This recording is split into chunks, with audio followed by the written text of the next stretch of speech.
non, c'est pas Loïc. Il faut qu'on puisse... Et Antoine, on cherche Antoine, oui. Parce qu'il s'agirait de pouvoir, comment dirais-je, faire un bilan. Il ne faut pas que le trésorier se soit déjà enfui. Non, non, je rigole parce qu'il était là, il était là à 10 heures, en fait, Loïc.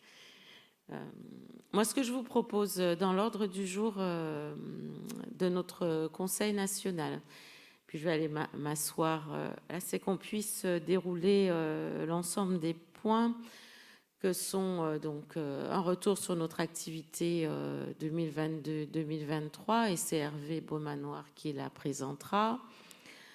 Un retour sur Blois et le séminaire, à la fois qu'on vous dise combien nous étions d'inscrits, parce que vous avez les chiffres des manifestants, maintenant il faut les chiffres de la police pour que vous fassiez un ordre d'idée. Le chiffre d'affaires aussi, on donne une première estimation, tout n'est pas consolidé, mais comme je vous ai...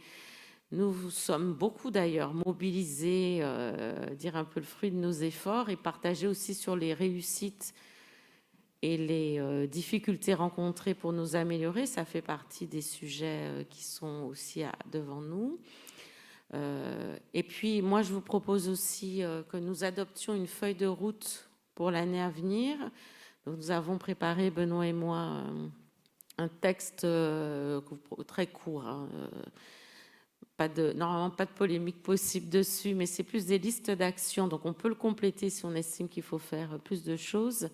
Et enfin, nous aborderons la question des vice-présidents. Bon, nous verrons bien ce qui sortira de notre débat, parce que dans la gouvernance telle qu'elle est, nous n'avons pas encore trouvé d'accord depuis juillet, la dernière fois que nous en avons parlé. Ce sont les choses de la vie, donc on ne les dramatise pas, mais on va les partager avec le Conseil national, ce qui prouve combien nos instances sont utiles, et le collectif aussi. Maintenant que j'ai fait ça, on a vraiment perdu... D'accord. Hein, je ne sais pas où est passé Loïc, il a dû être coupé. Bon, ben, Hervé, ce que je te propose, c'est de pouvoir commencer par le rapport d'activité de l'année écoulée, sachant que tu as fait le choix d'ailleurs de faire des présentations peut-être un peu en amont pour qu'on voit les évolutions, et je te laisse la parole.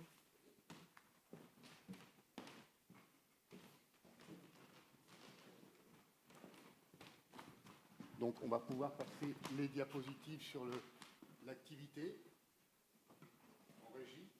Voilà, très bien, merci.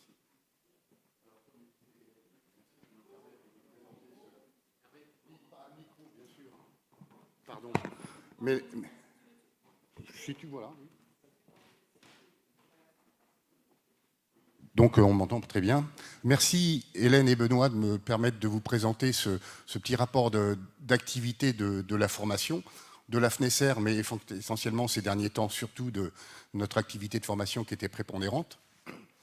Donc on a choisi de remonter jusqu'en 2019, sans aller jusqu'à la nuit des temps, et on était aussi dans une autre époque. À la période, on avait bien sûr aussi beaucoup plus d'élus avant.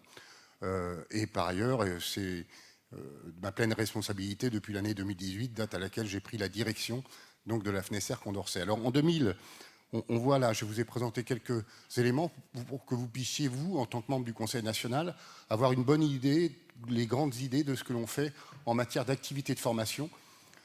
C'est important pour en parler à vos élus et puis aussi par rapport à d'autres organismes de formation concurrents et puis aussi les autres activités des autres organismes de formation qui sont dans d'autres partis politiques que vous avez aussi dans vos collectivités. Alors nous, Condorcet, voilà, c'est en 2019, en gros, le nombre d'élus formés que l'on a eu. On voit qu'on est autour de entre 700 et un millier d'élus. On a eu un pic en 2021. Pourquoi ? Parce qu'en 2021, si vous vous souvenez, en 2020, après les municipales, il y a eu une possibilité pour les élus qui terminaient leur mandat de prendre tout leur crédit DIF qu'ils n'avaient pas pris depuis plusieurs années. Maintenant, c'est fini. Donc, on a incité les élus à le faire. Beaucoup d'élus donc, ont répondu. Et en 2020, eh bien, on a eu cette activité importante en 2021. On l'a préparée en 2020 et toutes ces formations ont eu lieu en 2021. Et là, vous voyez, on a explosé les compteurs. Alors sachez quand même qu'effectivement, ça nous a permis aussi d'avoir cette activité, alors que d'autres organismes de formation concurrents et d'autres, comme celui, par exemple, l'ANDL, c'est celui des Républicains. Eh bien, en fin 2021, l'organisme de formation des Républicains a fermé la porte, parce qu'il n'avait pas saisi cette opportunité du DIF, et crise sanitaire aidant, eh bien, ils ont fermé. Alors maintenant, ils se débrouillent, on ne sait pas trop comment, mais leur organisme de formation a fermé, et nous, on est plutôt fiers d'avoir pu résister à cette période délicate pour tout le monde. Et puis après, en 2022, ça a baissé aussi, parce que, on va le voir dans tous les graphes, en 2022, année électorale, présidentielle, et là, comme beaucoup d'élus sont aussi des militants, eh bien, ils ont fait campagne, et ils ont pensé d'abord à la campagne électorale militante, ce qui est normal, plutôt qu'à leur propre formation, ce qu'on peut bien sûr comprendre. Ça, c'est le nombre d'élus formés. Ensuite, on a le nombre de formations qui suit bien sûr les mêmes tendances, ça on voit. 2019, 2020, crise sanitaire, 2021, pareil, nombre de formations qui a aussi explosé. En 2022, on revient à des chiffres, on va dire, pas normaux, mais moins bons. Alors, en matière de qualité des formations, qualité, j'entends, bien sûr, toutes nos formations sont de très bonne qualité, mais comment les séparer? Vous voyez qu'on a, en orange, c'est les formations en présentiel. Et qu'est-ce qui est arrivé depuis 2020? Comme dans beaucoup d'endroits, la visioconférence. Donc, on a quelques formations en visioconférence qu'on a mis en place. Et quand on les a préparées en 2020 pour 2021, eh bien, on a préparé beaucoup en présentiel, en visioconférence, puisqu'on n'était encore pas certain de l'état sanitaire. C'est pour ça que nous avons eu beaucoup aussi de formations en visio. Et puis, ça s'est tassé en 2022, mais on en fait encore. Et essentiellement, ce qu'on fait beaucoup en visio aujourd'hui, c'est les formations individuelles. Quand les élus ne veulent pas se déplacer, quand il y a effectivement aussi un problème de distance entre le formateur et l'élu, eh bien, on adopte ce système de visioconférence qui est assez confortable finalement. Ensuite, et on a également eu le DIF, je vous en parlais tout à l'heure. Donc depuis 2016, il existe, mais on ne l'avait jamais approprié. On se l'a approprié fin 2020, comme je vous le disais, parce qu'il y a eu cette opportunité de prendre toutes les heures. Et donc, on a lancé tout cela. Après, la caisse des dépôts qui gère le DIF, le fonds qui est alimenté, vous le savez, par les indemnités des élus qui en touchent, donc qui cotisent. Et ce DIF, ce fonds, eh bien, il sert pour la formation de tous les élus, qu'ils soient indemnisés ou pas, qu'ils soient majoritaires ou pas. Et donc, maintenant, alors, on a parlé avec Patrick Menucci, qui, lui, dans d'autres fonctions, s'occupait d'une fédération d'organismes de formation d'élus.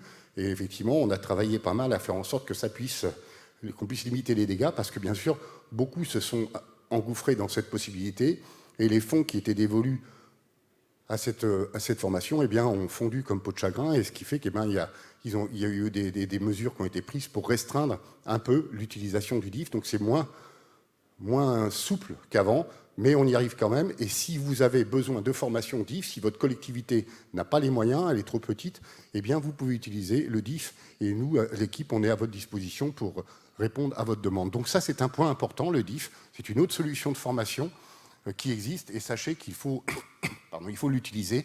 On l'a moins utilisé en 2022, 2023, mais on continue à l'utiliser, et on va essayer d'aller sur les secteurs ruraux, là où les collectivités n'ont pas beaucoup de moyens, et c'est aussi important, là c'est sur l'activité FNESER et EUD, c'est important de pouvoir proposer à des élus ruraux, dans des petites collectivités qui n'ont pas les moyens, eh bien des formations par le biais du DIF. Et les élus ruraux qui n'ont pas forcément les moyens apprécient qu'on les aide à monter, parce que c'est compliqué, on les aide.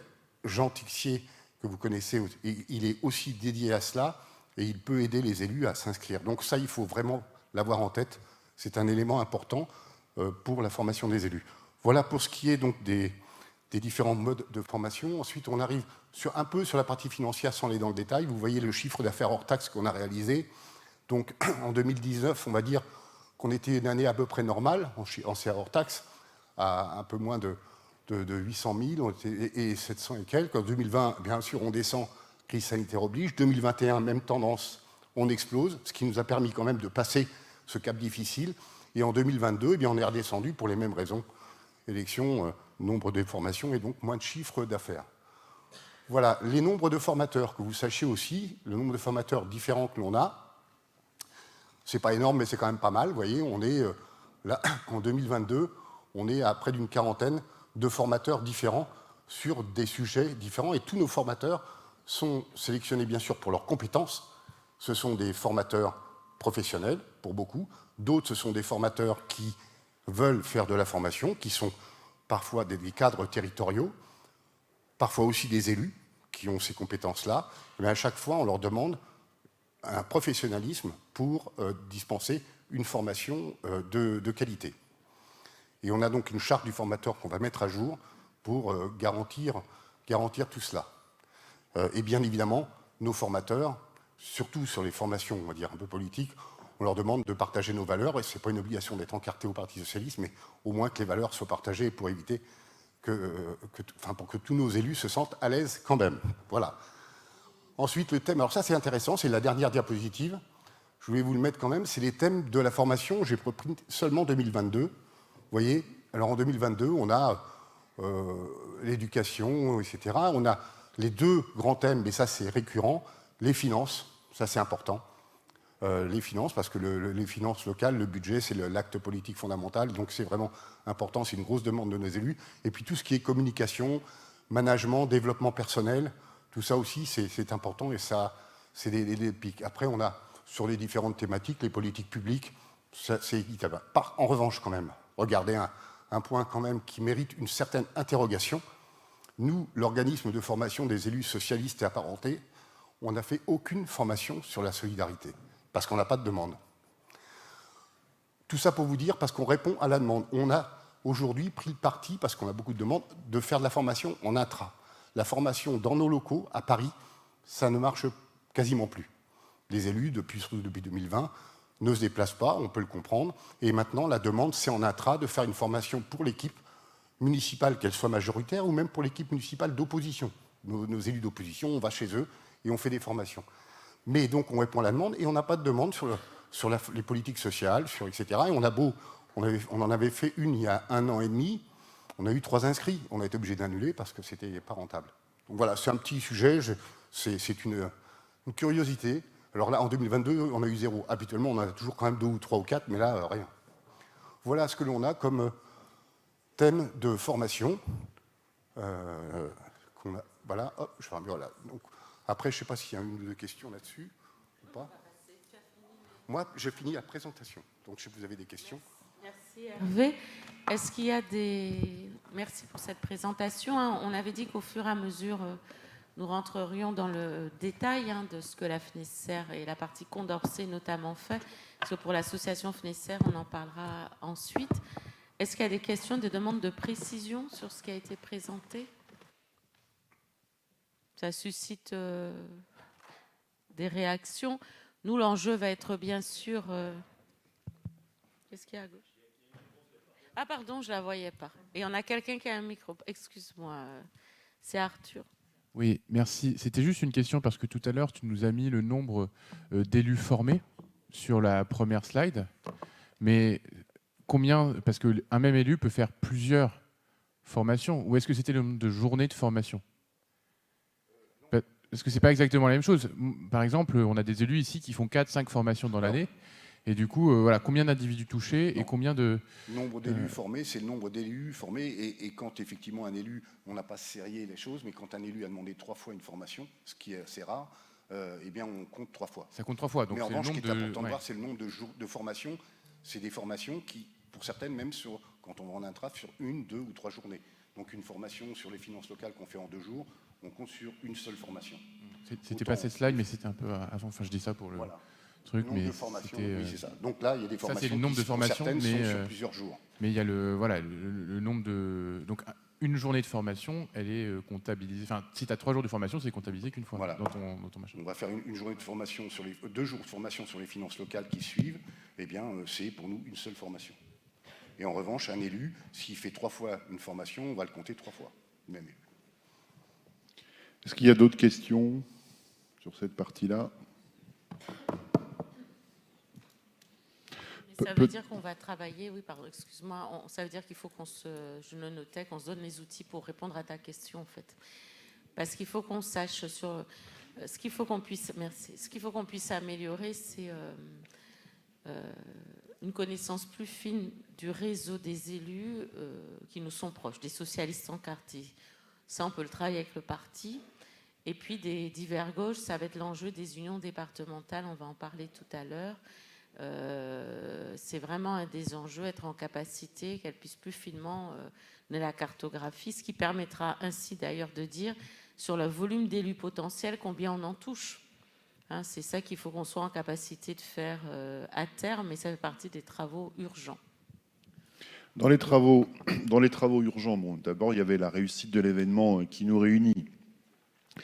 On n'y revient pas, mais je pense que cette première phase, on va y revenir, mais cette première phase a été actée. Ensuite, pour aller dans le détail de la question d'Arthur, qui est une question juste, on a un travail dans les semaines qui viennent de question du fichier, de revalorisation des formations, de numérisation, de modernisation, de marketing, d'envoi aux collectivités, aux élus, puisque notre travail, ce n'est pas l'organisation de Blois une fois par an, mais c'est de faire vivre la structure et de la redynamiser tout au long de l'année. Et donc, on va avoir besoin que chacune et chacun, dans nos collectivités, on fasse appel à la FNSR Condorcet pour organiser sur les territoires des événements de formation, ce qui permet aussi de dynamiser le tissu et, je dirais, les groupes locaux. Sur la question des UDSR, on va en reparler, mais on va expertiser les 102 UDSR, puisqu'aujourd'hui, on a autant de fonctionnement que d'UDSR. Et on a besoin de regarder les choses dans le détail, quitte à redonner aussi des fiches précises de comment doit s'organiser une UDSR, comment elle fonctionne et ce qu'elle peut faire, puisque aujourd'hui, il n'y a pas d'homogénéité du fonctionnement des UD. Est-ce que sur cette activité retracée par Hervé, il y a d'autres questions? Oui. Pardon, j'ai pas vu. Ça marche, oui. Je suis Anne Boyer, élue à La Baule, en Loire-Atlantique. Et ma question rejoint un petit peu celle du UDSR, parce que je voulais savoir s'il y avait une répartition géographique des élus qui suivent les formations. Parce que autour de moi, franchement, je connais personne qui a suivi les formations UDSR. Oui, enfin là, c'est effectivement réparti sur l'ensemble du territoire, sauf un certain nombre de territoires où il y a des grands vides, des grands blancs. Alors, on essaie, avec le peu de moyens qu'on a, d'aller les chercher, mais c'est parfois compliqué. Et encore une fois, tout dépend de la volonté des équipes ou des élus de vouloir se former. Mais globalement, on est un peu, on a quelques secteurs un peu blancs dans le nord, malheureusement dans l'ouest, en Bretagne, depuis quelques années, bon, paradoxalement. Mais qu'on soit majoritaire ou minoritaire, on va un peu partout. Même, on a plus une demande d'élus minoritaires que majoritaires. Ils veulent gagner, normal, donc se former. Parce qu'il y a une certaine logique hein, quand on y réfléchit, parce que quand on est majoritaire, on développe parfois autrement ses expertises. Je ne sais pas s'il y avait d'autres mains levées. Si, vas-y. Georges Suzan, UDSR de la Loire. Benoît, tu disais à l'instant 102 UDSR, des fonctionnements différents, au pluriel. Est-ce que tu peux préciser ce que tu veux dire quand tu dis ça? C'est-à-dire la finalité, c'est quoi? Je n'ose pas penser que ce soit qu'un seul fonctionnement, mais comment vous voyez les choses par rapport à une forme d'homogénéisation des fonctionnements? Avant de répondre à ta question, il faut qu'on n'a pas pu faire le travail puisqu'on s'est concentré sur Blois, mais il faut qu'on comprenne comment ça fonctionne. Puisque quand je te dis aujourd'hui qu'il y a autant d'UD de fonctionnement que d'UD, c'est qu'on a des UD qui sont sous forme associative, par exemple, d'autres qui ne le sont pas du tout, d'autres qui sont une simple émanation du Conseil fédéral, et puis beaucoup qui sont en sommeil avec des modes de sommeil qui sont différents. Donc ça fait partie... Voilà, hein. Certains sont en sommeil extrêmement profond. Et on a même des camarades qui viennent être désignés à l'UD qui nous expliquent qu'ils sont à la recherche des comptes bancaires, etc. etc. Tu as même des UD où il reste un peu d'argent et puis le nouveau responsable n'a plus accès aux comptes bancaires puisque les élus qui avaient la signature ont disparu. Voilà, donc c'est ce qu'on va essayer de faire. Et après, de définir peut-être collectivement, c'est un travail qu'il va falloir qu'on fasse, c'est quelle est la règle et comment, en tout cas, vers quoi doit tendre un fonctionnement normal d'une UD, y compris dans le respect de la réglementation. Ça va faire partie des sujets qui a aussi évolué. ça va faire partie des sujets qui vont être les nôtres. Mais on a besoin collectivement, je crois, de définir ce qu'on attend du fonctionnement d'une UD pour remettre un peu les choses en perspective et permettre aux collègues sur les territoires de faire revivre les choses, quoi. Merci. On est vraiment, enfin, ça va être déterminant, et pour poursuivre, puisqu'on a commencé sur les idées, on souhaite aussi donner des outils. Certains élus m'ont saisi, ont sûrement fait de même avec Benoît, en disant les 3 jours de séminaire nous ont donné envie de nous réinvestir sur ces sujets-là dans notre département, mais comment fait-on? Une des camarades m'a dit, bon, je veux bien relancer, je vais trouver un petit noyau d'élus. Antoine, tu as attendu ici. Pardon, merci. Oui, j'ai compris. Non, c'est personne. Oula, c'est grand. Excusez Antoine, qui a eu des difficultés familiales un peu lourdes. Et donc, on est sur cela, il y a des élus qui sont de bonne volonté et qui nous demandent de comment cela fonctionne, quels outils on peut mettre. Donc, on va préparer des fiches, mais plus que des fiches, parce que les fiches, c'est bien. Pour quelques aspects techniques, c'est faire des coopérations entre les UDESR, parce qu'il faut bien que les camarades qui en président, qui en ont, qui savent comment ça fonctionne, aillent porter appui. C'est aussi l'intérêt d'être en réseau. Donc, sur cela, on a à peu près la moitié des UDSR qui ont élu on est à la moitié qui a élu un président de mémoire, un peu plus maintenant. On est peut-être aux 2/3. Voilà. Mais certains, et Benoît l'a rappelé, après avoir élu le président, se sont rendus compte qu'ils n'ont plus accès à rien. Donc, c'est un chantier important, mais dont on voit l'intérêt pour nos élections locales à venir. Donc, je pense qu'on peut mobiliser là-dessus. Peut-être pour poursuivre, je n'ai pas vu s'il y avait d'autres mains levées sur la formation. Je vais revenir sur Blois. Parce qu'en fait, on a les projecteurs face à nous. Ça explique pourquoi on met les mains en face. Ça. Donc, je vais revenir sur le séminaire de Blois. Donc, nous sommes au total, nous avons été un peu plus d'environ 300 présents. Mais nous sommes, en comptant un peu, quelques-uns invités, etc., mais nous sommes au total 278 inscrits, que vous ayez le chiffre final. C'est comme pour les membres du Bureau national, j'ai semaine après semaine fait un décompte. Donc je vous donne le compte final, que vous l'ayez, et un chiffre d'affaires estimé à peu près à 300 000 euros. Voilà, donc nous avions dit qu'à 400, nous mettions vraiment la tête hors de l'eau, donc nous ne sommes pas à 400.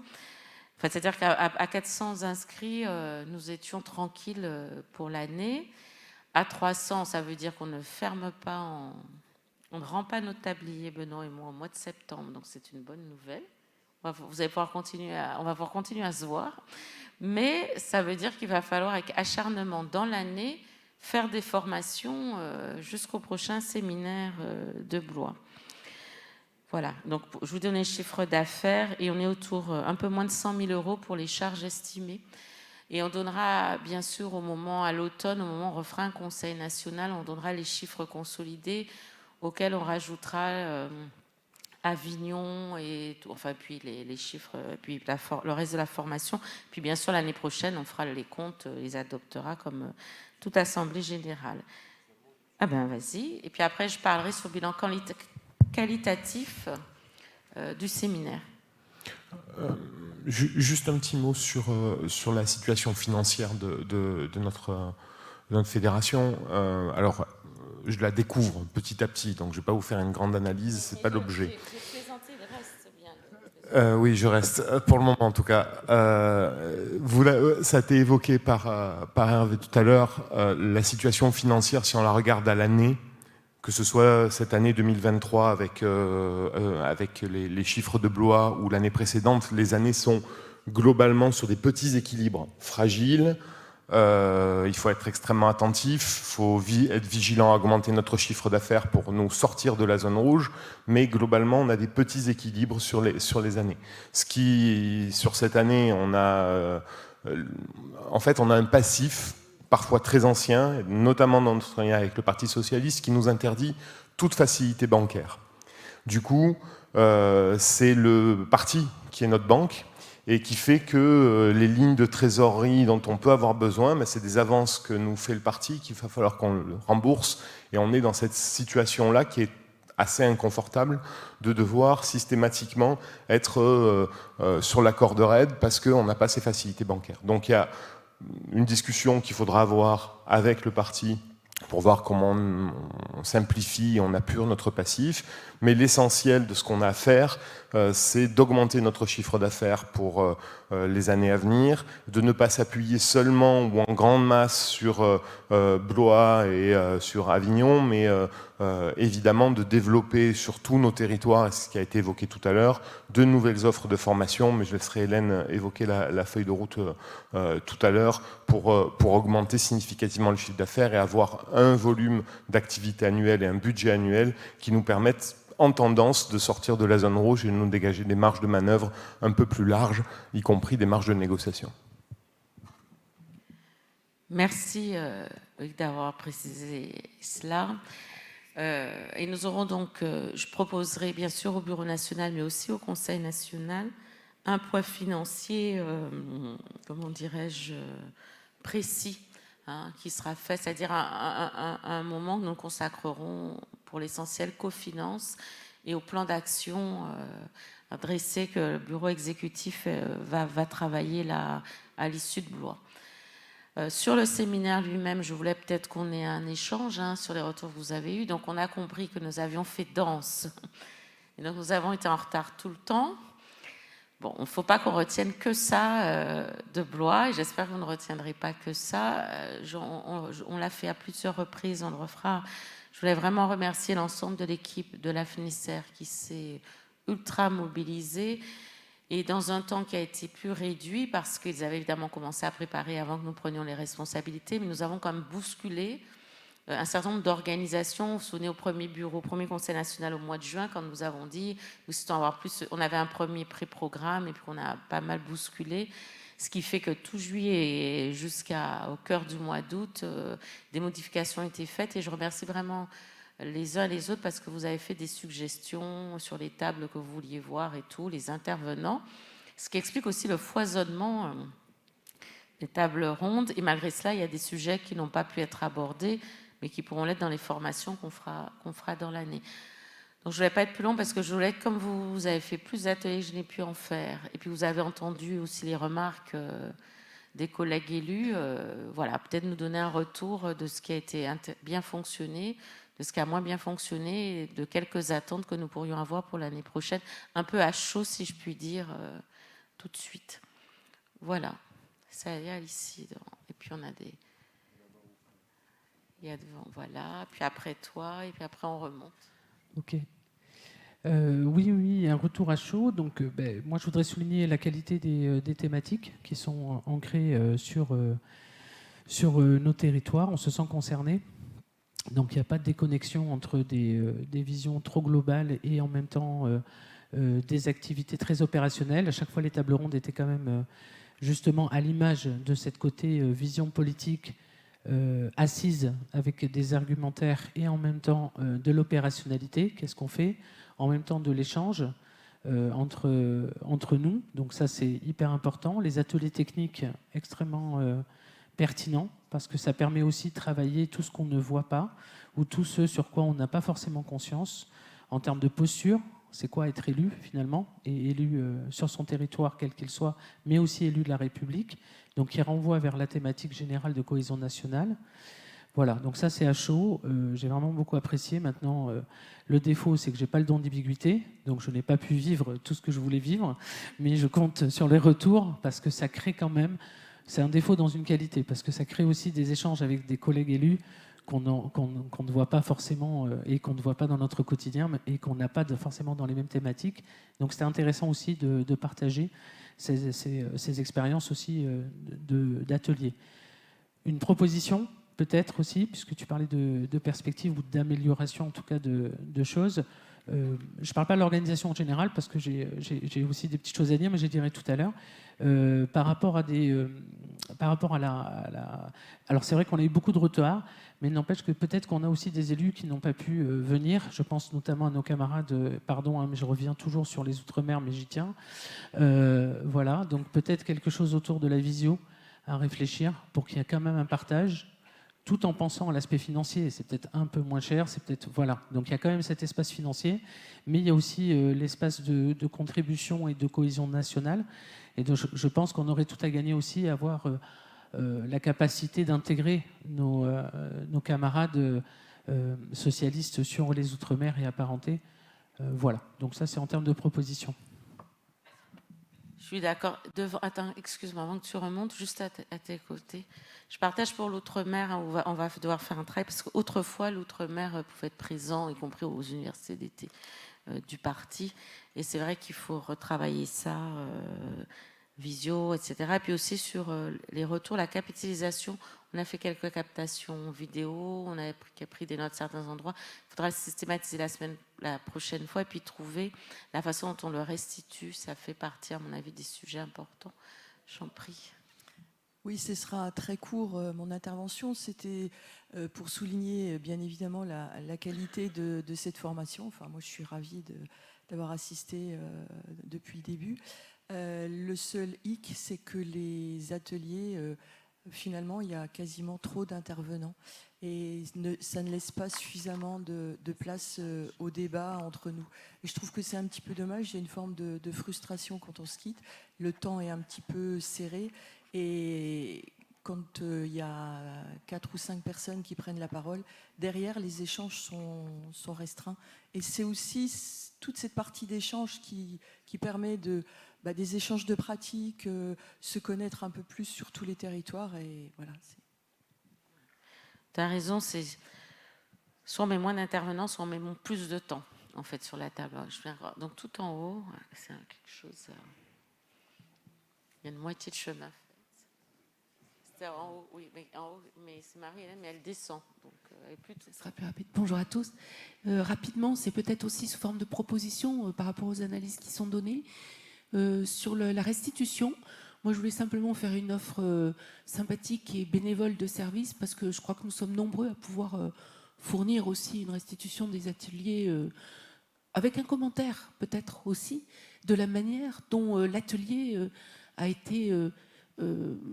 foisonnant, a été pertinent, a collé à certaines réalités, a dévié peut-être aussi sur d'autres sujets qui tenaient à cœur aux participants. Donc peut-être que ça peut être une manière aussi pour nous de continuer à participer à la FNESER et puis d'y apporter un point de vue, faisant confiance aux permanents pour réguler évidemment des points de vue qui pourraient paraître trop tendancieux ou pas assez consensuels. Ça, c'est le premier point. Le deuxième point, je dis ça sous le contrôle de Jean Malo qui nous avait très bien briefé pour le Forum Énergie. On était 5, donc la quantité était, je crois, importante, mais 3 minutes chacun, quand on s'y tient, a laissé de la place à l'échange. Donc peut-être qu'il faut se dire, il y a des endroits où on donne la parole à la salle vraiment beaucoup, et ce côté forum est intéressant, et puis d'autres endroits, on est plus dans un apport en compétences, en connaissances, type conférence. Et puis là, convenons que peut-être il n'y a pas plus d'échanges que ça, parce qu'il n'y aura pas le temps. Du coup, ça demande peut-être un peu de temps un peu plus important pendant les pauses ou pour qu'on ait le temps de se parler. Et un détail, mais qui nous a semblé important, dans le forum, si l'on peut, évidemment si l'on peut matériellement, être tous à égalité dans l'espace, hein, pas plus haut, plus bas, être tous dans la même lumière, parce que nous avons tous des raisons d'exprimer un point de vue ou de le défendre, et donc permettre l'enregistrement d'une manière ou d'une autre de ces points de vue, parce qu'ils ont une vraie valeur aussi pour nous et pour ceux qui sont intervenus. Voilà, le forum, qui était nouveau cette année, m'a paru très intéressant pour favoriser les échanges. Il n'exclut aucune autre forme de participation, et peut-être que pour l'année prochaine, on peut aussi avoir des formes de type fresque, alors de plein de choses, hein, ou de type vraiment un type très participatif.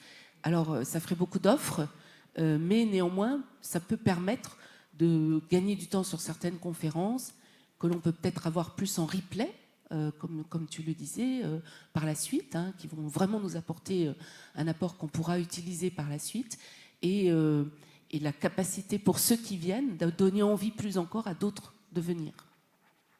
Merci Marie-Hélène. Benoît, tu voulais... Oui, non, moi je partage ce qui a été dit, ce que j'ai pu entendre en discutant avec les uns et les autres, et notamment des élus qui ne sont pas avec nous ce matin. C'est cette question de la temporalité, de la gestion du temps, peut-être un peu moins dense, mais avec un peu plus de temps, parce que, bon, Hélène en a parlé, mais on a quand même eu des ateliers qui ont démarré avec 1 heure, 1 heure un quart de retard, et ça, c'est pas acceptable. Il faut aussi qu'on puisse se le dire et que ça soit un axe d'amélioration. Moi, je le partage, puisqu'on est là pour se dire les choses. Je trouve qu'on a aussi parfois trop d'élus qui, dans les intervenants, n'aient pas assez de techniciens. En tout cas, c'est aussi ou d'experts. C'est la remarque que j'ai eue à plusieurs reprises. Mais on a aussi pas mal de camarades qui nous disent « Moi, si j'interviens pas, je viens pas ». Et comme on a aussi besoin de faire du chiffre d'affaires, il faut qu'on trouve la question d'équilibre. Moi, je dis tout, oui. C'est une de mes caractéristiques, ma chère Hélène. Je ne vais pas changer maintenant. Mais puis, si on veut progresser, il faut qu'on se dise les choses. Mais il faut trouver l'équilibre aussi sur ce point-là. Et encore une fois, ça doit être des exercices de partage et puis de capacité à transmettre de l'information, à aider l'élu qui en a besoin. Ce n'est pas non plus des exercices d'auto-valorisation de ce qu'on fait sur nos territoires respectivement. Donc il faut trouver cet équilibre-là. Je le mets au débat parce que ce n'est pas si simple que ça. Et un dernier point qui est également beaucoup revenu, c'est la question du moment de convivialité. On a fait le choix de supprimer l'apéro à l'évêché aussi pour des raisons d'économie. On s'est un peu planté sur le pot qui était trop court en quantité et en temps. Il faut aussi qu'on améliore ça l'année prochaine parce que le moment de convivialité fait aussi partie des moments importants, je crois. En tout cas, voilà, moi, à titre personnel, les remarques que j'ai pu avoir, même si globalement, il y a de toute façon un satisfecit sur la qualité des choses et la nouvelle dynamique qu'on essaye avec Hélène et avec vous de mettre dans l'événement. Oui, tout à fait. Est-ce qu'il y a d'autres interventions? Oui, vas-y. Oui, bon, d'abord, merci à Benoît et Hélène, toute l'équipe de la FNESER, parce qu'au dernier CN, là, on est des représentants du CN, on était encore très loin de la richesse qualitative, et je pense que trouver un équilibre sur la qualité et le contenu, sans supprimer beaucoup de choses, parce que chaque personne aussi a envie d'aller voir tel ou tel sujet, et je pense que la diversité, mais une meilleure organisation peut faire les choses. Mais ici, on est des membres du CN et on doit, nous aussi, être responsables. Parce que dans le même CN, il avait été annoncé qu'on arriverait largement au-dessus de 300 si tous les membres du Conseil national de la FNESER étaient présents à Blois. Et donc, je veux le dire, parce que c'est important de savoir, parce que pas qu'aujourd'hui, pas que ce matin, parce que certains sont peut-être dans d'autres activités, mais inscrits à Blois, il manque beaucoup de personnes à l'appel. Et je pense qu'on doit se dire les choses directement entre nous. À chaque fois dans notre parti qu'il y a des instances, etc., tout le monde veut participer. Là, c'est quand même le premier Blois de la nouvelle instance. Il y avait quand même une exigence qui avait été très clairement annoncée par Hélène et Benoît au CN. Et je souhaite qu'on fasse quand même le point là-dessus.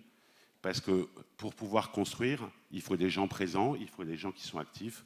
Et nous, en tant que membres du Conseil national de la FNESER, on se doit de faire des choses, pas simplement d'aller dire on veut intervenir dans tel ou tel endroit parce qu'on est membre du CN ou du BN, dans les ateliers, etc., mais aussi comment on contribue, comment on mobilise nos élus de territoire et comment on arrive à aller largement au-dessus des 300, parce que franchement, quand on prend déjà les membres du CN, les têtes de réseau, on y est déjà presque à 300.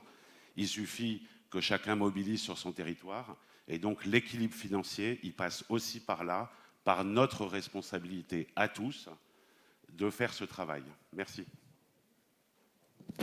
Merci, tu as raison, nous avons une demande de parole et puis après on descend bien. Puis je vous remercie tous parce qu'on vous a tous, ceux qui sont présents, été bien harcelés, donc merci. Oui, bonjour, Marielle de Lille, Fédération du Nord. Si on veut répondre à la double demande, en vous écoutant, à la fois de former et de répondre aux exigences de formation, parce qu'il ne faut pas oublier aussi qu'il y a des exigences très précises et des critères pour bien être dans les clous d'un centre de formation. On est bien là dans un centre de formation. Et à la fois répondre à la demande des élus qui viennent se former, mais qui ont aussi envie d'échanger. Soit on fait des ateliers pratiques qui étaient effectivement très clairs, c'était bien là une formation et grosso modo ses descendants, quelqu'un parle, un formateur parle et des stagiaires ou des élus écoutent. Mais on a entendu aussi que des élus ont envie d'échanger et ont envie de se parler entre eux. Est-ce que ça c'est considéré comme de la formation? Ça peut l'être. Si on catégorise cela en ateliers d'échange de pratiques. Donc la proposition que je peux faire, c'est créer des ateliers d'échange de pratiques avec des animateurs formés à ce genre d'exercice, mais qui rentrent bien dans la catégorie de la formation. Donc troisième chose également, les tables rondes. Les tables rondes sont effectivement, je pense, étaient de bonne qualité. Moi, j'en ai bien sûr suivi plusieurs. Les échanges sont intéressants. L'équilibre entre les élus, les techniciens et les universitaires sont aussi très intéressantes. Je pense qu'avec les universitaires ou les techniciens non élus, on pourrait peut-être aller plus loin et organiser une ou deux conférences vraiment un peu plus précises sur une thématique avec des sociologues ou des philosophes sur une thématique et qui peut aussi entrer dans la catégorie de formation. Voilà, merci. Et sur la gestion du temps, il y a des formations, j'en fais une formation sur la gestion du temps, j'en ai dans mon panel de formation. Merci pour la proposition. J'ai une prise de devant. Voilà, il y a la mienne. Et puis après, on pourra remonter. Attends, hop. Parce que dans l'ordre des mains levées, voilà, parce que je suis. C'est pas très grave, hein, mais après, on remontera vers toi un peu plus haut. Merci beaucoup. Juste pour réagir, je souscris complètement à ce que tu viens de dire et je voulais en fait répondre à ce que tu évoquais, Benoît. Je crois qu'il y a effectivement deux choses. Il y a le fait de venir chercher de l'information et donc d'avoir une sorte de formation descendante avec un expert qui vient amener une information qu'on n'a pas et qu'on est intéressé de pouvoir avoir, donc une sorte de formation très théorique. Moi, ce que je trouve extrêmement intéressant, et ça fait partie des choses, je crois, qui nous manquent vraiment aujourd'hui, c'est cette question aussi du partage de savoir et de compétences et de ce qu'on fait à l'échelle de nos territoires. Il y a des expérimentations qui sont faites dans certaines collectivités et qui, je crois, mériteraient d'être davantage valorisées de façon à inspirer aussi les autres élus d'autres territoires. Je me souviens par exemple l'année dernière sur la question des déserts médicaux, l'expérimentation qui a été menée par la région Occitanie sur le recrutement de médecins salariés était extrêmement intéressante. L'échange qu'on a pu avoir sur la question du périscolaire et sur ce qui est fait dans certains territoires, là aussi extrêmement intéressante. Donc je crois que moi je partage complètement. Il y a peut-être ce temps-là à davantage valoriser en institutionnalisant un temps qui est celui de partage de pratiques et qui, à mon sens, participe tout autant à la formation que l'apport d'informations très théoriques, et sans tomber dans le « moi je ne viens pas si je n'interviens pas ». Bon, je crois que là-dessus, on a tous besoin de pouvoir avoir ces temps de pratique. Et ça va être d'autant plus important au vu des échéances locales qui vont aussi arriver. Je pense notamment à la question des municipales, où je crois qu'avoir cette plateforme de collectivisation, ce qu'on faisait il y a quelques années, avec des points forts communs qui seraient partagés à l'échelle de l'ensemble de nos territoires et qui nous permettraient aussi de faire émerger une plateforme de proposition qui serait commune aux socialistes et apparentés dans toutes les collectivités où ils seraient amenés à être candidats. Je pense que ça peut être un axe de travail dans notre feuille de route, notamment en vue des prochaines universités d'été. Moi, je suis assez d'accord avec ce que vient de dire Lamia, c'est que peut-être que c'est ça qu'il faut réussir à faire, c'est à sectoriser les moments et à créer officiellement un moment d'échange de pratiques. Exemple, désert médical, tel exemple où la commune ou le département ou la région ont embauché des médecins, et on a plusieurs exemples dans nos territoires. Restauration scolaire, exemple de telle commune qui a une cuisine centrale exemplaire, etc., pour justement que les élus voient ce qui se fait ailleurs et surtout prennent les contacts pour aller ensuite visiter, échanger, s'appeler, etc. Et on en a parlé aussi tout à l'heure, l'autre jour, mais on l'a bien vu sur le forum sécurité, où on voit les lignes de cohérence, les lignes de fracture. Et après le forum sécurité, moi j'ai vu plusieurs élus qui se sont auto-invités pour aller voir ici la vidéoprotection, ici le centre de gestion, ici comment le maire a fait pour convaincre les policiers municipaux de bosser jusqu'à 2 heures du matin quand le collègue n'arrive pas à les faire bosser après 18 heures, etc. etc. Je pense que c'est peut-être là-dessus qu'il faudra travailler, c'est-à-dire sur l'officialisation de moments d'échange de bonnes pratiques ou de traitement de cas par l'exemple de certains territoires qui sont plus en avance que d'autres sur ces sujets. Mais justement, alors Violaine, je suis élue en Saône-et-Loire. Je voulais proposer par rapport aux échanges que j'entendais qu'on avance peut-être collectivement à la FNESR sur les outils d'intelligence collective. Il y a des méthodes qui permettent de répondre à ce qui a été évoqué là et qui répondent aussi au cahier des charges de formation qu'on peut faire rentrer dans Calliope sans difficulté. Ça s'appelle le co-développement notamment. Qui va un peu au-delà de l'échange de pratiques. Alors ça nécessite un peu plus de préparation en amont. Je sais que cette année, on était court dans le format. Alors ça tombe bien, on est tous très souples et très agiles, donc on sait par un SMS se préparer à une intervention. Mais si on peut le préparer un peu en amont, on peut faire du co-développement et on peut aussi se faire confiance les uns les autres et le créer le jour même. Le principe, il est plutôt simple. Ça veut dire qu'on expose des cas sur une thématique donnée. On choisit le cas qu'on va traiter. Et qu'on va partager entre élus pour progresser les uns les autres sur une situation, une problématique qu'on a envie de faire avancer ensemble. Alors, il faut des groupes qui soient un peu plus petits que les groupes qu'on a. Mais bon, moi, hier, j'ai constaté qu'on était sur des ateliers à 10-15. Il y avait 5 ateliers, on est 278 inscrits. Je crois qu'on a eu un petit taux d'évaporation lié probablement à la canicule. Donc ça aussi, il faut savoir qu'est-ce qu'on vient vraiment attendre de Blois et si on est sur des ateliers de ce type-là, dans ce cas, on s'inscrit au préalable. C'est le minimum de la préparation, je pense. Et puis après, ça peut être des cas préparés vraiment en amont, comme le disait Benoît, sur du développement ou des choses exemplaires. Et pourquoi pas aussi en amont de l'appel à candidature, très ouvert pour ceux qui ont envie de mettre en avant des pratiques, des expérimentations qu'ils ont mises en place dans leur territoire. Mais ça, toujours pareil, un petit peu de temps et un petit peu de structuration. Donc... Et idéalement, peut-être aussi de la formation sur justement ces outils d'intelligence collective, parce que je constate qu'on n'est pas tous formés. Il y a des régions qui le font, hein, qui aident à avancer sur ces sujets-là, mais être formé à l'innovation, à l'animation, pour un élu, ça peut être vraiment très, très utile pour faire avancer les sujets et avec la population et avec son équipe aussi. Voilà. Merci, mais c'est vraiment très intéressant. Volontaire pour... Bon, mais voilà, ce que j'allais dire, je sens monter le groupe de travail qui va préparer ça, c'est-à-dire à la fois comment travailler ces formes d'ateliers dans toutes les formes, les plus abouties que tu viens d'évoquer, les plus simples d'échange de pratiques, comment on reste dans le cadre de la formation du point de vue réglementaire, parce que c'est extrêmement important, et comment après on le communique pour le prochain séminaire, et peut-être s'il y a des entre deux Blois, on peut faire des choses de cette nature, ça peut être aussi intéressant. Oui, Jean, et derrière... Ah non, pardon, je n'ai pas vu à côté. Ok, puis derrière. Oui, bonjour, Hervé Gillet, président de l'UDSR, donc Gironde. Je crois qu'on est dans un moment où il y a une urgence en termes de mobilisation collective pour effectivement relancer cet outil et nous permettre de développer une stratégie à la fois de formation, bien sûr, mais une stratégie politique et notamment dans la perspective des municipales. Et c'est maintenant ou jamais d'essayer de tracer des chemins qui soient les plus solides possibles pour préparer justement ces lendemains. Et donc dans cette stratégie politique, la FNESR et les UD sont particulièrement intéressants puisqu'ils permettent aussi d'aller au-delà du spectre du Parti socialiste et d'essayer de rassembler une famille aussi de gauche derrière un cheminement à la fois autour, bien sûr, des formations, mais des niveaux d'information et de communication qu'on peut aussi essayer de mettre en œuvre. Bref, d'essayer de constituer aussi des réseaux un peu plus solides, notamment à l'échelle des départements, et pour préparer au mieux les élections municipales.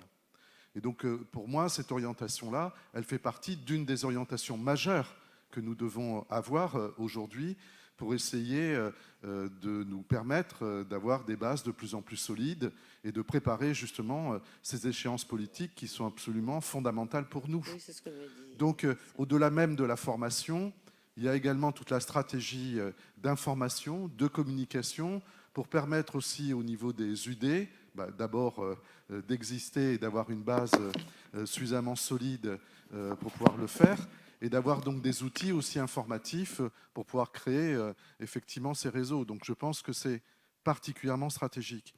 Le deuxième point, et vous l'aviez abordé en termes de survie tout simplement financière aujourd'hui de la FNESR et de Condorcet, c'est de se dire quelle est aussi la stratégie pour démultiplier aujourd'hui les formations, et notamment en lien avec les collectivités territoriales.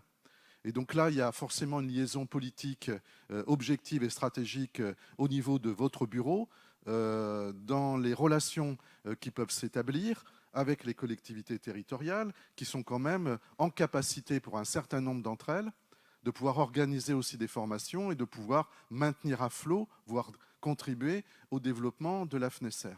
Donc ça suppose qu'il faut prendre contact d'une manière beaucoup plus forte aujourd'hui avec l'ensemble des cabinets pour pouvoir essayer d'inciter les collectivités territoriales à être des vrais partenaires de la FNESR et de Condorcet pour mettre en place ces sessions de formation.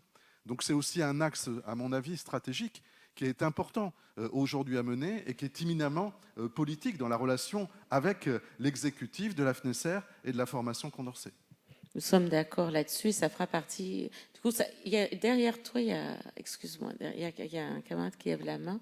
Puis après, ça nous fera bien la transition avec la feuille de route qu'on vous propose. Vas-y, Jean-Noël. Jean-Noël Salmon, président de l'UDESR Isère. Et alors, mes cheveux blancs et mon âge m'autorisent à vous parler de ce qui se passait avant.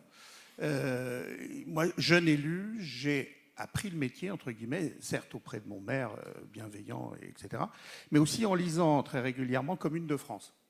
Commune de France était, dans des temps antépénultiens où il n'y avait pas de numérique, le moyen de partager nos expériences d'élus socialistes dans nos différents territoires.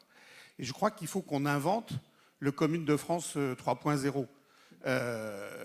Et qu'à partir des échanges, des expériences que nous avons tous, que nous bâtir une espèce de base de données accessible par les adhérents de la FNESR via les UDESR et enrichir cela de formations en ligne. Alors, Condorcet avait proposé, il y a, je crois, c'est une petite dizaine d'années, un abonnement et des formations en ligne, sous forme d'abonnement. Je n'étais pas assez impliqué pour savoir ce que c'est devenu et quel succès. Ce que je sais, c'est qu'en tant qu'élu local, je suis aujourd'hui sollicité, démarché par des entreprises de formation d'élus qui proposent des webinaires, des formations accessibles en ligne 24 heures sur 24, 7 jours sur 7, c'est-à-dire dans le temps où les élus sont disponibles. Et je pense que ça pourrait être une des évolutions de Condorcet.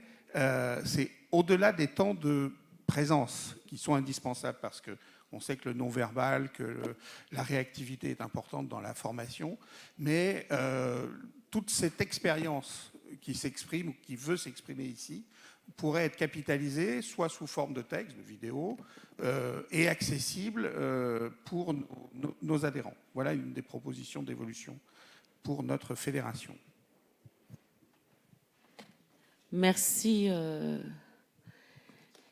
Merci. Est-ce qu'il y a d'autres... Ah oui, tu as une intervention. Non, je voulais juste souligner qu'effectivement, ça me paraissait extrêmement important qu'on qualifie bien les temps. Une conférence est une conférence, une table ronde est une table ronde et un atelier est un atelier. Et quand c'est pas extrêmement clair, eh bien, évidemment, la place que peuvent prendre les intervenants ou les gens dans la salle, elle peut être confuse et on peut s'interroger sur l'utilité de la participation. Et l'utilité, en fait, de la FNESR, je pense que là, c'est là que tout se passe. Aujourd'hui, il faut que tout le monde perçoive notre utilité. Et donc, comment est-ce qu'on s'adresse aux gens là où ils en sont dans leur parcours et en fonction du territoire dans lequel ils sont et en étant sûr d'avoir été bien utiles. Je crois qu'il faut assumer le fait de dire qu'il y a des élus qui sont dans l'opposition et qu'il faut pouvoir le dire et presque avoir des ateliers qui l'indiquent comme ça. Ça n'empêche pas d'avoir à côté des tables rondes, des conférences dans lesquelles tout le monde vient se nourrir et grandir des apports des uns et des autres, mais assez rapidement, quand on est un élu d'opposition à un endroit, qu'on a peut-être peu de perspectives, on peut se sentir petit. Et il ne faut pas que les gens repartent d'ici en se sentant petits. Et il faut qu'ils repartent aussi en étant les meilleurs, en étant capables de faire la promotion de ce que nous sommes là où ils sont. Et donc ça pose la question des outils qu'on leur donne quand ils repartent ensuite dans leur collectivité, en faisant le pari que demain ils viendront plus nombreux à nos journées, à participer à l'ensemble de nos formations. Et je termine juste en disant que les mots aussi ont un sens. Nous sommes la FNESER, donc élus socialistes et républicains, mais on parle aussi des élus socialistes et apparentés. C'est pas la même chose. Et quand on voit qu'on a de plus en plus de mal à faire adhérer aussi des gens dans les partis politiques, je suis apparenté ou pas? Moi, je sais pas trop. Républicain, ça, je suis sûr de l'être. Peut-être que ce mot républicain est aujourd'hui plus ouvert. Donc il faut qu'on en choisisse un, qu'on lui donne un sens et puis qu'on s'y tienne. Mais tu as raison, parce qu'on a mis socialiste et apparenté. Je me suis fait la réflexion tout en disant socialiste et républicain suivant les documents. Et je me suis dit, et tu as parfaitement raison, il faut qu'on ait une ligne en fait sur ce qu'on veut porter, ce qu'on veut dire. Et finalement, garder le titre de la FNESER qui avait été bien pensé par les plus anciens d'entre nous, c'est bien aussi. Et puis qualifier les sujets. Est-ce qu'il y a d'autres prises de parole? Oui, très vite. Parce qu'il y a l'idée de faire progresser les ateliers. Je pense il ne faut pas s'interdire de mettre en œuvre des évaluations des ateliers, pas l'évaluation des personnes qui participent aux ateliers, mais bien des ateliers eux-mêmes. Je crois que ce n'est pas un vilain mot, cela se pratique dans toutes les organisations et ça nous permettrait de progresser aussi à l'avenir. Tu as parfaitement raison. Tant qu'on ne juge pas les gens... Bonjour, Maxime Sauvage, Paris 20. Je voulais revenir sur mon atelier d'hier que j'ai animé, qui était sur la politique de la ville, un sujet que tu connais bien, Hélène, et qui était particulièrement intéressant. Il y avait du monde, mais très frustrant parce qu'au fond, en 1h30, c'était très insuffisant pour donner la parole à tout le monde sur un sujet qui intéresse beaucoup. Il y a une actualité très forte.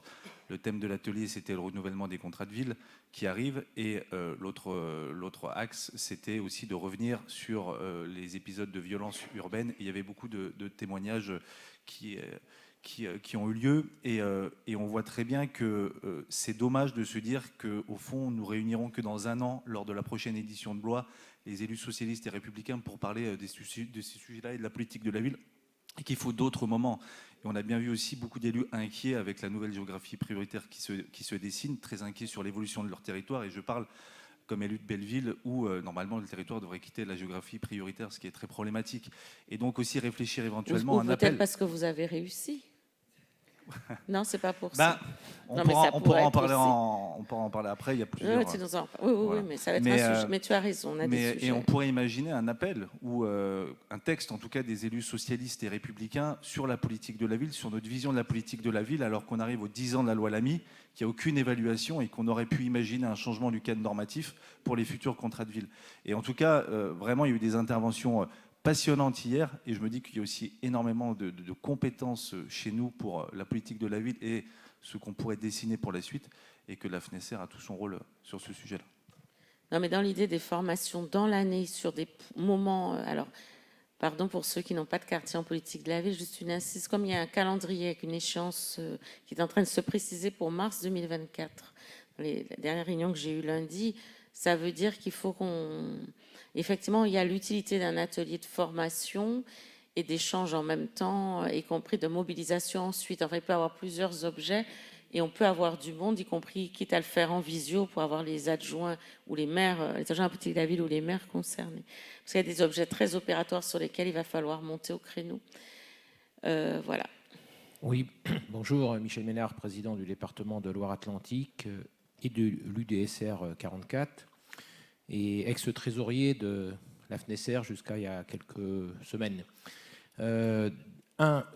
Féliciter, remercier Hervé et son équipe pour avoir tenu à flot la fédération pendant ces dernières années, alors qu'il y avait beaucoup moins d'élus qui venaient se former à la FNESER. Et si tous les élus de nos communes, de nos départements, de nos régions faisait l'effort de diffuser les programmes de formation qui sont de qualité et inscrivait un certain nombre d'élus, eh bien, je pense que la FNESER serait moins en difficulté qu'actuellement, et pourtant c'est un outil indispensable. Je le dis, ça a sans doute été dit, mais j'étais à un atelier, j'arrive un peu en retard. Ça, c'est le premier point. Deuxième point, rappeler quand même que la partie politique de la FNESR doit être alimentée par un soutien du Parti socialiste. Parce que nous cotisons en tant qu'élus au Parti socialiste et normalement, une partie de ces cotisations d'élus devrait revenir à la FNESR pour sa vie politique. Et après, la partie formation, Condorcet, doit s'équilibrer. Mais ce n'est pas à la formation de financer la vie politique de la FNESR. Donc, on serait même en difficulté si on fait je le dis parce qu'il y avait un engagement sur 5 ans à partir de 2017 du parti de financer à hauteur de 75 000 € par an la FNESR. Cet engagement n'a pas été tenu les dernières années. Donc il faut corriger ça. Je le dis, c'est une question de survie de la FNESR. Donc je le dis parce qu'il y a des responsables du parti au niveau national. J'en profite pour le dire et je souhaite bon vent à mon successeur pour la trésorerie. Merci, merci Michel. Sur la question de faire vivre l'outil politique, tu as raison. Et ça doit être une de nos exigences. Effectivement, je ne suis pas entrée dans le détail, mais je dis que nous aurions un moment dédié à ces questions financières, y compris dans lequel il y aura la discussion avec le parti, qui lui aussi, connaissant d'autres difficultés, n'est peut-être plus en mesure d'honorer les montants qui s'étaient engagés, parce qu'entre-temps, il y a eu d'autres sujets. Mais je propose que ce temps particulier de trésorerie, nous ne l'engagions pas maintenant, parce que sinon, nous n'allons pas tenir les temps. Et je l'ai dit en début, nous aurons un temps consacré uniquement là-dessus, d'abord en bureau national, puis en conseil national à l'automne. Et tes avis seront donc très précieux, cher Michel. Vas-y, Jonathan. Merci Hélène, merci Benoît, merci Hervé, Samy et tous ceux qui ont participé à l'organisation de ces journées de la FNESR. Je crois qu'il faut bien distinguer le parti et la FNESR. Les deux n'ont pas la même vocation. Moi, je suis premier secrétaire fédéral. Je suis aussi président du groupe à la région. J'attends pas la même chose de l'université d'été et des journées de la FNESR. La ligne politique sur les politiques publiques, elle est fixée par le Parti socialiste. Voilà. La FNESR, elle doit permettre aux élus socialistes de se former dans les territoires et de développer aussi notre réseau dans les territoires. Donc c'est deux choses assez différentes. Et dans un monde merveilleux, la FNESR, elle n'a pas besoin du Parti socialiste. Enfin, je ne sais pas combien il y a de milliers d'élus socialistes encartés dans notre pays. Mais avec les formations, normalement, la FNESR, elle doit s'autofinancer. Elle n'a pas besoin. C'est parce qu'on ne peut pas faire de la politique. Non, en fait, pour être plus précis, excuse-moi, je t'interromps un instant, c'est qu'il y a l'outil de formation, et tu as raison, qui n'a pas besoin du Parti socialiste, mais la FNESR association, qui est une association politique d'élus. Si on veut que les élus socialistes parlent, la difficulté, c'est qu'on ne peut pas faire ce fonctionnement-là avec l'argent des collectivités et de la formation. Et autrefois, les élus cotisaient directement via leurs UDSR à la FNESR. Et ce qui a été décidé il y a très longtemps, c'est que cette cotisation était intégrée dans la cotisation globale aux fédérations et du coup un reversement. Voilà. Parce que la partie politique de la FNESR existe quand même, ce n'est pas la ligne politique, je l'accorde, c'est celle du parti, mais le fait que nous ayons une expression en tant que socialistes, élus socialistes, de fait, est inconfortable si nous ne fonctionnons qu'avec l'argent des collectivités locales, qui par définition n'est pas partisan. Voilà, c'était pour que je clarifie ça. C'est comme si j'avais pas prévu d'en parler aujourd'hui, mais vas-y. Oui, non, mais tu as bien fait de dissocier les deux choses, évidemment.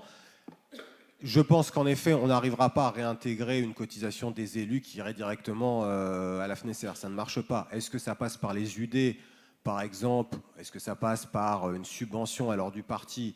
Il faut voir. Ce que je voulais dire, c'est que il n'est pas normal qu'on soit, mais Fabrice l'a déjà dit, qu'on soit moins de 300 inscrits à ces journées de la FNESR. Déjà, il y a 215 membres du Conseil national, à peu près, 220 membres du Conseil national. On a des milliers d'élus socialistes. Et je le prends pour moi, il y a peu d'élus du Val-de-Marne, par exemple, qui sont inscrits, ce que je trouve très dommageable, alors qu'il y a une cinquantaine de militants, par contre, qui viennent à nos universités d'été. Donc, il y a un vrai problème de lien entre notre FNESR et nos élus. Et on a la possibilité de financer plus facilement nos journées d'études ici ou de manière décentralisée, parce que Hervé l'a dit tout à l'heure, les élus viendront de moins en moins sur Paris. Et il faut évidemment, au niveau régional, au niveau départemental, être en capacité que la FNESR envoie des formateurs avec un système de diff qui a été grandement modifié, malheureusement, pas dans le meilleur des... Il a été rationalisé, ça c'est bien, mais maintenant il est extrêmement compliqué. Pour ceux qui ont un peu suivi le truc, maintenant il faut l'identité numérique de la poste, de machin, pour mobiliser les 400, 600 euros de diff. C'est un bordel sans nom, et donc tout le monde passe par en fait son crédit collectivité. C'est plus facile dans les mairies socialistes que quand vous êtes dans des mairies de droite. Bon, voilà, la réalité c'est ça. Mais en tout cas, voilà, il y a de quoi faire. Et il faut aussi que les premiers fédéraux et les présidents d'UD, dans leur fédération, fassent remonter le fait qu'on ne peut pas être aussi peu nombreux à être inscrits. C'est pas normal. Mais tu as raison. Et là, c'est tout le travail qu'on a à faire. Je vous propose qu'on puisse vous distribuer, parce que j'ai plus vu d'autres mains levées, une ébauche de feuille de route, parce que comme on n'a pas fait ce qui doit se faire dans le bon sens, c'est-à-dire on envoie un texte, tout le monde amende, et du coup c'est